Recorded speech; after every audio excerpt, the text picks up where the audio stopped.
Hi guys! Magandang hapon! Welcome back po dito sa Gandara Sorry Channel for Showbiz Update. Andito na naman nga po akong muli nagbabalik. Ang nagmamaganda ninyo kachismosang Kim Pao, wala na nga pong iba. Ang lokareta si Gandara SRU upang magatid sa inyo ng latest update at fresh happenings patungkol kina Kim Chiu and Paolo Avellino. And para po sa hapon or tanghali pa lang pala mga kakimpaw, lunchtime pa lang dito sa atin sa Pinas. Ang pag-uusapan natin ay patungkol nga dito, syempre sa Love Kim Pao nila Kim and Paolo, kung saan nagsisimula na nga mga kakipi at binungaran nga po tayo ng red dress ni Chinita Princess at ng red outfit ni Paolo Avellino. Huy, namumula-mula ang Kim Pao ngayon mga ka-KP. Parang Valentine's Day lang po ang peg. Pero syempre bago po tayo mag-start sa mga di pa nakaka-subscribe sa ating channel, maaari lamang na pindutin po rin yung subscribe button natin at notification bell na rin po sa baba upang kayo maging updated at ma-notify tuwing may bago tayong chika at balita hinggil sa Kim Pao. Basta mga balita na may kinalaman po kina Kim Chiu and Paolo Avellino, sagot na nga po natin yan.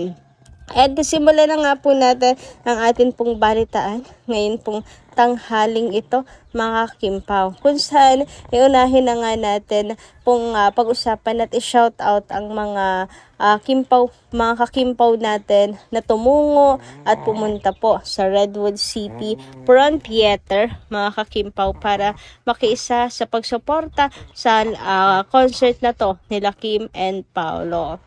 So, ayan po, grabe, iba may mga dala pang gift. Makikita nyo dito, mayroon pa pong painting, drawing.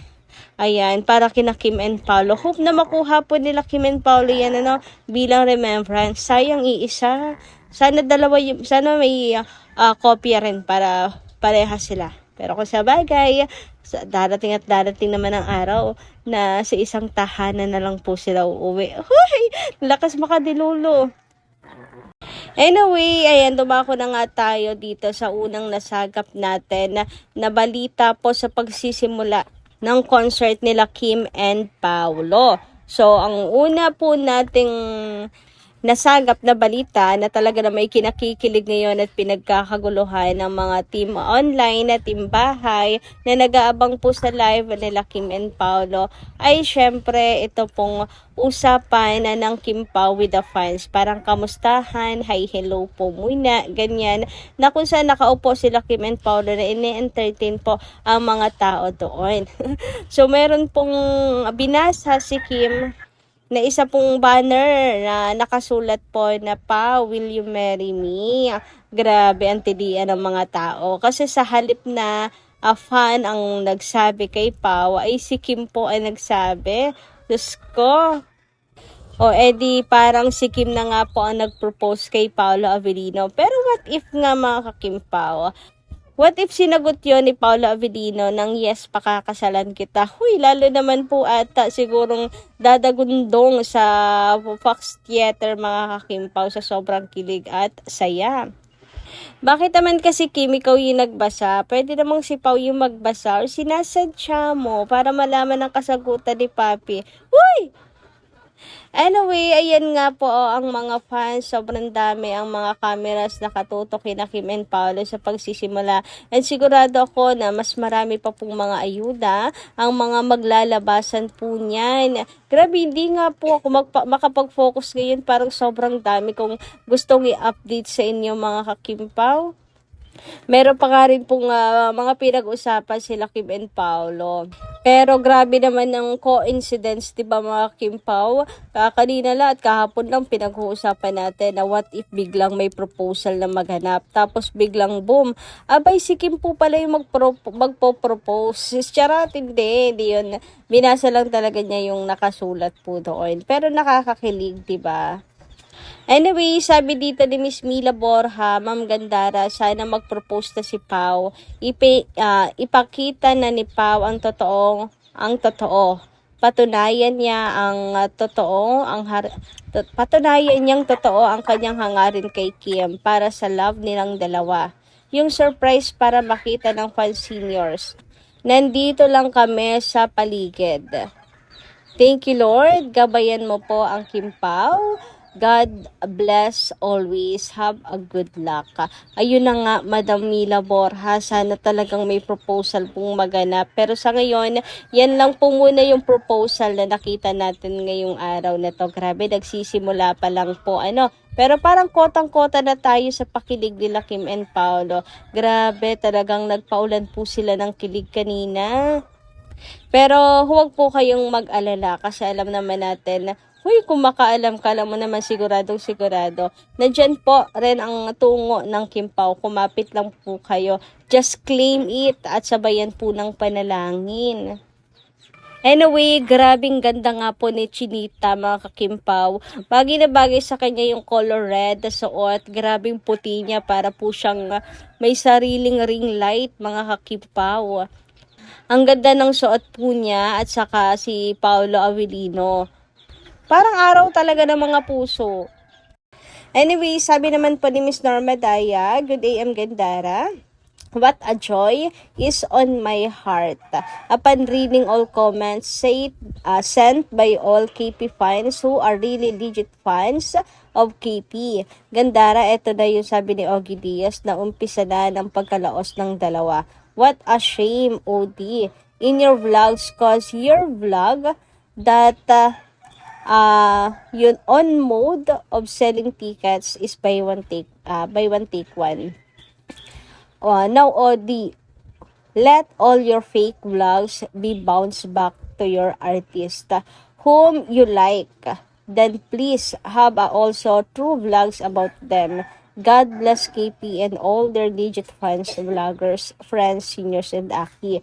So with those fine who tag me as a basher of Kimi, hello to my college seniors like Helen Santos, Norma Cole, Remedios Ramos, and many to more. Ayan, seniors who likes and favors KP as role model artist in how generation of artists. Kaya to all bashers of KP, God bless you and may God enlighten all your minds and thought. God bless us. God bless us all, especially KP. To God be the glory. Kaya nga po yung tungkol nga po dito sa tickets ng Kim Pao na kung saan binalita na nga po na naka-buy one take one. Pero hayaan nyo na yan, Miss Norma Dayag. Basta tayo po kinakailangang magdiwang sapagkat napakarami pong dahilan para po tayo ay magdiwang at magsaya. Isa na po itong concert na to nila Kim and Paolo. Grabe nga po simula pa lang nagpapasabog na po ng kilig sila Kim and Paolo. So paano na lang kaya po niyan pagkatapos po nito? Mga ka-KP, paano ba yan? So, tuloy na po ba ang atin pong pagpapalitsyon, mga kakimpaw? Kasi mukhang ito na yung hard lunch na atin pong pinaka-inaabangan pong lahat, mga kakimpaw And napakarami pa po na mga ayuda ang nag-aantay po sa atin, mga kakimpa. Away, ang feeling nga po ng mga fans ngayon pa lamang ay sa simbahay na po ang diretsyo ng Kimpaw pagkatapos nitong concert na to. Huy, grabe naman nga yun. Kaya ewan ko na lang talaga kung may masasabi pa ang mga bashers sa kanilang dalawa. Sigurado inggit na naman po sila kasi tanging sila Kim and Paolo lamang po ang nakagawa nito. Ang nakapag-concert po, mga kakimpaw, ang may pa-concert and pa-world tour para po sa mga fans. Grabe, for sure, sulit na sulit po ang mga ginastos ng mga fans, lalo na yung mga nasa front seat, mga kakimpaw, yung nasa diamond seat, mga kakimpaw. Worth it yung kanila pong pakikipag-unahin. Yung gastos, kasi bukod sa napakalapit kina Kim and Paolo, makakapagpa-picture po sila. Madaming pabaon na kilig at ayuda ang Kim Pao. Hindi na po ako magtataka kung meron pong mga team Redwood City ang susunod pa sa Canada, mga kakimpaw. Anyway, sabi naman po dito ni Miss Edna Rubio, maganda rin tanghali, inggit lang yung bashers. Magdisawa na yan. Kahit ano pa ang paninira nyo, anong pakin nyo. Ayan, manood ka na lang. May asawa ka dyan. Halikan mo din. Halikan mo din. Anong pake nyo? Anong karapatan nyo? Saka karapatan, at saka may karapatan siya. Kayo wala. Kayo, wala kayo karapatan. Issue kayo. Hindi kayo kadugo ng Kim Pao. Kundi ingkit lang yan. Bakit nang halikan ni Janine si Echo, hindi kayo nang bash sa kanya dahil bayaran kayo?